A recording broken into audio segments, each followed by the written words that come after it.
The Frankly Speaking Roof Cam, brought to you by Boss Security in Horseheads. Contact them today for all your business and home security needs. Welcome back to Frankly Speaking here on WYDC TV Big Fox. I'm your host, Frank Acomb. We are broadcasting from the Hesselson studio, and joining us in the virtual Hesselson studio, we have Richard Thomas. Thanks so much for being on the program. Thanks for having me. So how excited are you for the Mark Twain Tonight coming to Elmira? I am so excited. I mean, the whole tour has been thrilling. I'm having such a great time bringing this around again. But, you know, Elmira is a Twain pilgrimage site. It is. We started in Hartford, which is another, as you probably know, very important location for Twain. But Elmira, that's been a pin on my map ever since I started putting this thing together. And I can't wait to get there. Well, that's wonderful. What was it that... Well, let me word it this way. How do you prepare for such an iconic role? Because you not only have Mark Twain the man, but you have Hal Holbrook's version of Mark Twain the man. How do you do it? Well, it's the same as you prepare for any role. Yeah. You know, it's a role to play. So yeah. You do what you do. You learn the text and you do as much research as possible. In the case of Twain, actors love to do research, and in the case of Twain, it's sort of bottomless. I mean, I've been really completely immersed in him for the better part of the last year. Wow. And Hal was inimitable. He was great. I mean, I saw his performance when I was about 16, I think, and it was absolutely wonderful. Sorry for the ding. It was absolutely wonderful. And I knew Hal. You know, we had a very warm collegial relationship, and actors are all different. I can't be him, he can't be me, sure. So I can't worry too much. I mean, I enjoyed studying the stuff on YouTube to sort of see how he maneuvered some of the stuff and the texts. But what he's left to the actor is a wonderful compilation of texts that one can shape and shuffle to one's own desires, which is what he did over time. Okay. So it's a very open form and a work in progress, and it's very exciting to do. I mean, I at a certain point, it's just Richard Thomas out there on stage. Right. So I like to bring Hal out on one shoulder and Mark on the other. Perfect. What was it that drew you to this role? Because it is such an iconic role.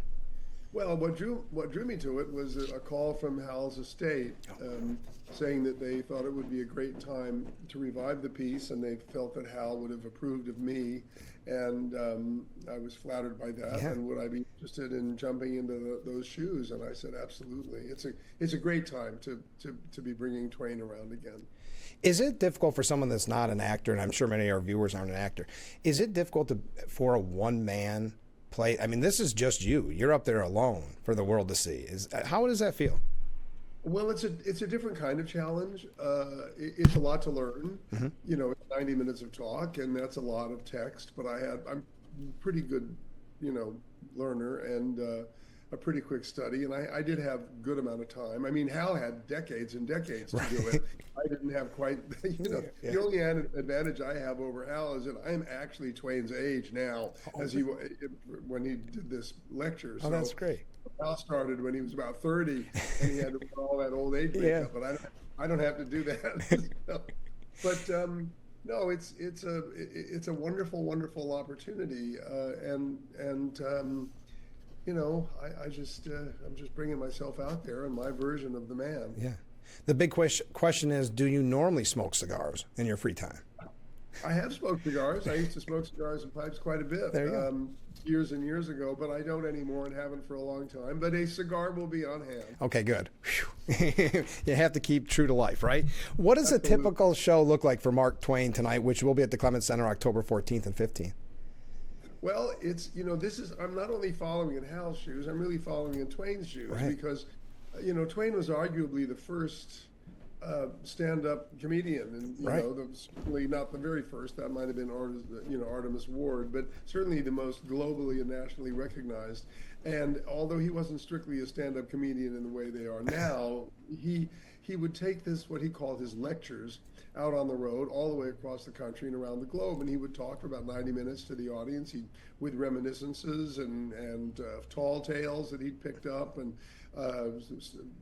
discussion of his travels, political satire, all kinds of stuff. It was really an open book, and he just got out there and made people laugh and made people think. And so a lot of the cities, even some of the theaters I'm playing in, are places where Twain has played. Yeah. People know he was a great American writer, but not as many people know he was also a wonderful performer.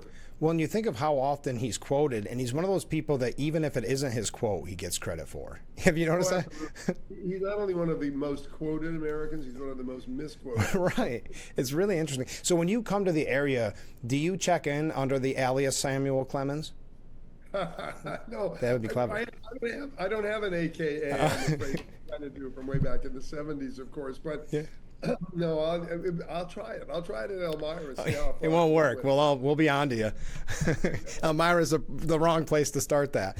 Exactly. So I do have to say, doing my research, congratulations on being a Theater Hall of Fame inductee. That must be amazing. Oh, thank you. That was a wonderful surprise. I'm very honored that they're gonna induct me and the rest of the folks for this year in November in New York, and I'm really thrilled. I mean, I've been, well, what can I say? My stage union card is, I think, 68 years old. Really? This year. Yeah. Yes. Well, darn it, you deserve the Hall of Fame. What happens when you have no other skills? Do you find where's your love? Is it stage or is it screen? Well, I love it all. I've been doing it all my whole life, but I started in the theater, and I was raised really much backstage at the theater because my parents were ballet dancers, and so the theater was really the world. And I say if I'd have to choose which is the most satisfying form for me, it would be theater. I mean, film is a great art and a wonderful craft for an actor, and I've enjoyed it, and I've been very lucky in it, and had a wonderful run there, and I still enjoy it. But theater is kind of the mother art for me for an actor, so it's where I feel most at home. Okay, so if you could, this is the tough question. This is when I ask the tough question. You can only keep one. It's your Emmy, it's your Hall of Fame induction coming up soon, or you being a Kentucky Colonel. Oh, wow. Well, that's a tough one. That's why I'm here. Yeah, that's really tough. That Kentucky Colonel thing is very important to me. Not just because of the bourbon involved, right. but my dad was a son of Kentucky, and my grandparents were Kentuckians, and so that might be the sentimental favorite. Wow. That might have to be in front. Wow, but I would say that's a pretty impressive resume with those three, right? You can just send those out. I don't think I've interviewed a lot of people, never a Kentucky Colonel. So thank you so much. Well, that's okay. I mean, I kind of look like a Kentucky Colonel. When you're right, that's a very good point. But you do have such an extensive resume. And of course, I'm sure so many people ask you about the Waltons. I don't want to focus on that. But I do want to ask you, because our sister station, MeTV, airs it, and it's so popular. Why do you think it's had the lasting power that it has? It's an amazing thing to me. I can never quite get my head around the fact that over 50 years later, people still come up to me every day and talk about what the show meant for them. Yeah. I suppose it's because it was an honest show about family. Yeah. I mean, that's why it was so popular around the world. I mean, different cultures, different languages, different customs, but family's family. And I think that's exactly what made the show so special. And the fact that we had a real bond, all of us. There was wonderful writing, it was a great cast. And it just speaks to family issues that we can all relate to. I think even today, when there seems to be so little commonality between Americans, I know. That's one thing we can all agree on, I think. And I think it's because it is so family oriented and it is so, sentimental in a way. People can turn on it at any point in their life, good times, bad times, and it's consistent. It's always there. It's wonderful. Yeah, well, thank you for that. I love the show. I'm very proud of it, and we're still all in touch with each other. Oh, isn't that wonderful? Still like a family. Yeah. I think not only what you say is true, but also the demographic of that show it was one of the first shows that every member of the family could sit down and watch, from the youngest kids to the oldest grandparents. Good point. And families could get together and watch the show. There was something in it for every age group. Everyone was included. And I think the sort of inclusiveness of the generations was very, very important. So many people come up to me and say, I used to sit with my grandmother or my grandfather and watch that show, so it was a coming together of the family, which was wonderful. Now everybody's in their room with their own screen watching their own thing. Maybe a couple different things. Yeah, for sure. But the Waltons sort of brought families together for an hour, and other shows did too, but the Waltons did it in a very big way. Has it ever been off the air since it ran?